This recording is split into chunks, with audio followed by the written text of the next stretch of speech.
कितने खूबसूरत लग रहे हैं यार। अल्लाह का शुक्र है कि इतनी प्यारी खूबसूरत बिरयानी बनाना मैं झटपट सिखा देती हूँ। सोया सॉस मैंने डाला है, आप अपनी मर्जी के मुताबिक भी सोया सॉस डाल सकते हैं। अब मैं इसमें डाली हूँ 1 to 2 बंद गोभी। 1 से 2 बंद गोभी मैंने जो ली थी इसे कटर कर लिया था, और कटर करने के बाद जो है मैं इसमें डाल दिया, मैंने जो है बंद गोभी डाल दी है। और ये रही काली मिर्च, यानी हस्बे ज़रूरत में काली मिर्च इसमें ऐड कर रही हूँ।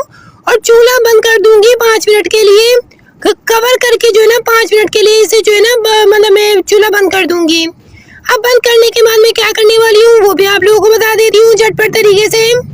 ये देखिए, अब जल्दी से मैं जो है ना मतलब राइस डालूंगी, चावल में डालूंगी। 1 से 1.5 कप जो मैंने चावल जो बॉईल किया था, बॉईल करने के बाद जो है मैं बॉईल चावल जो है ना इसमें ऐड कर रही हूँ। इसमें जो है ना मिला रही हूँ अच्छी तरीके से, ताकि अच्छी तरीके से जो है ना कलर भी आ जाए, अच्छी तरीके से जो है ना इसकी खुशबू पैदा हो, जो एक बिरयानी